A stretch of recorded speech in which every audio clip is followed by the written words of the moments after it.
The third eye, what it means is, these two eyes are to look outside.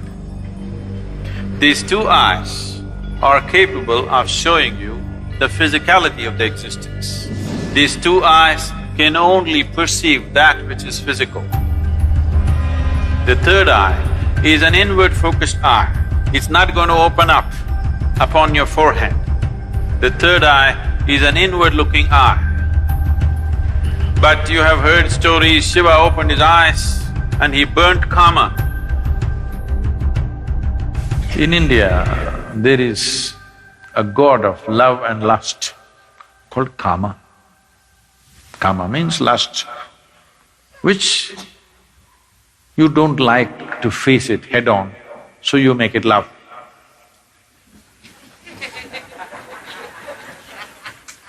Because you need some aesthetic to it. So, he hides behind a tree and shoots an arrow at Shiva's heart. Tuck, it hits him and Shiva gets a little disturbed. Then he sees it's Kama. That is, it's his own lust coming up. Then he opened up his third eye, a fiery eye, and burnt Kama. He was hiding behind a tree, but he was burnt into ashes. Then Shiva took the ashes of this burnt Kama and smeared himself. That I have put these things to rest for good. That is the general story told to the people. But you tell me, your lust arises within you or behind the tree? No, you may go behind the tree, that's another matter.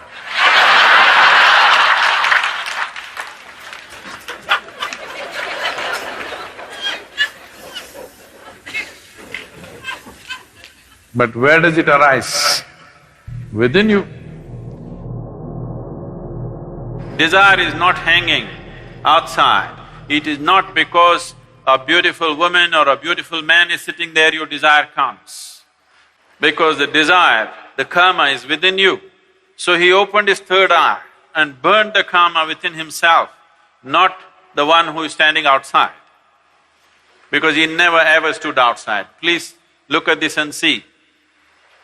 Your lustfulness, your desiring nature never ever stood outside, it only stood inside. So he opened his third eye, not this way, inward.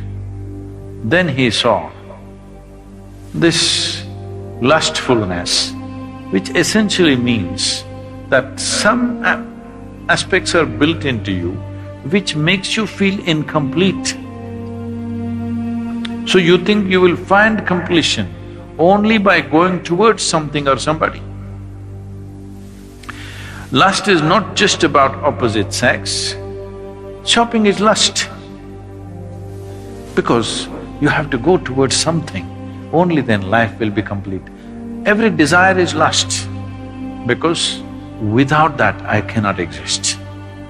I want that, because only when I have that, this will be complete. It may be a thing, it may be a position, it may be power, it may be sexuality, it doesn't matter what it is. Essentially, lust means it creates a sense of incompleteness within you and a longing for something that it makes you feel if you don't have that, you are not complete. So he decides to burn the karma within himself. He burned the karma and then instead of sweat, ash oozed out of the pores of his body. This is the yogic story. The common story told to the public is he was hiding behind the tree and he burnt him, opened his eyes and burnt him, and then he took that ash and smeared himself. The yogic dimension of the story is karma arose within him, he opened his third eye, burnt him, and then ash slowly oozed out of his body, clearly showing him everything is laid to rest. Everything that you know as yourself should die. When I say death, it's not the physical death which is a problem.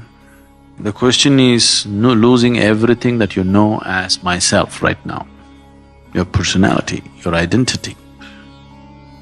Once you learn to be an individual beyond physiological and psychological formats, that means you're for good. This is what living death means. So if you know how to be an individual still, without physiological and psychological format, you are a living death. If you're a living death, you are eternal in your existence. It is time that you become living death so that you live eternally.